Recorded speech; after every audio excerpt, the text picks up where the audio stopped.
back to that later. Hey everyone, welcome back to our Kilkenny homestead.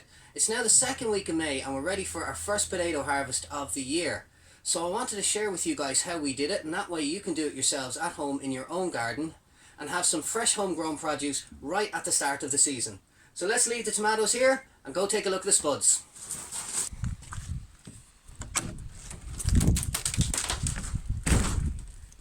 As you can see, it is a bit of a jungle in here. Compared to our main crop, which is up in the big bed, these guys are months and months ahead.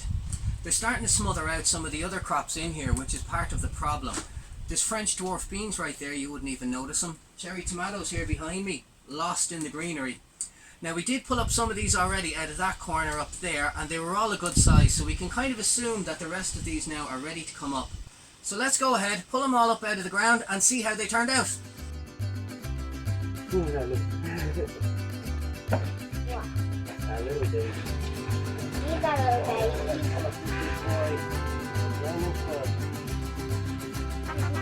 Hey, could you look how we do that? Then I know we take that.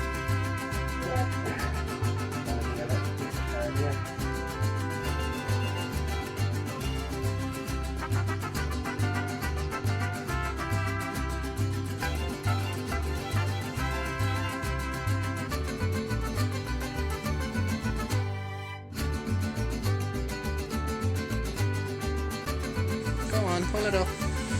There we go. Two potatoes. We'll have to get a few more down out of the ground. Now there's 3 potatoes on here. Good job. I have 1, 2, 3. What you got? There's a good few there now, isn't there? We'll have to dig in now and see what's hiding under the ground as well. Okay. And 1 here. 1 here. What size is it? Big or small? Big. Hey, that's not bad. Very good. That's low. Ah, yes indeed. Okay, let's dig up and see now, is there any more? Here's my hand. Oh, that one. That one. Oh, that's... Look, that looks like a cucumber.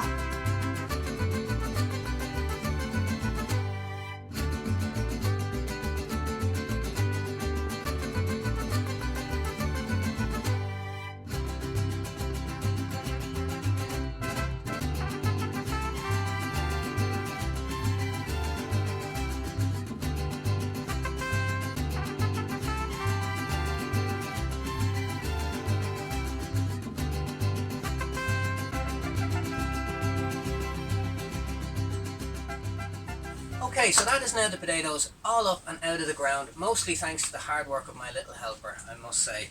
They all turned out to be a pretty good size. That's kind of the average. Curiosity got the better of me and I took them up to the kitchen and weighed them all out, and we got 7.5 kilos today, which didn't include this area here that we gave to a friend, and if I had to guess, there was somewhere between 2 and 3 kilos there as well. So all in all, 10 kgs out of a 4 metre by 3 metre tunnel that would have normally sat idle all winter long is not bad.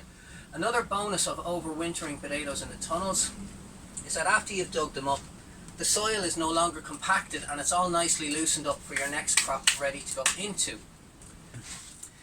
So to recap on this method of overwintering potatoes in the tunnel, we planted in November using Alouette variety potatoes. They lay dormant for December and January, right up until the start of February when they began to grow again. And now it's the second week of May, they're ready to harvest, freeing up the tunnel just in time for that vital summer crop. So if you want to give this a go, mark it in your diary for November, plant your spuds in the tunnel, and you'll have an early crop for next year and make the best use of your tunnel all year round. For now, I'm going to go back to helping these little guys out. Hope you liked the video. Don't forget to subscribe to the channel, and I'll see you next week. Y'all take care of yourselves, folks.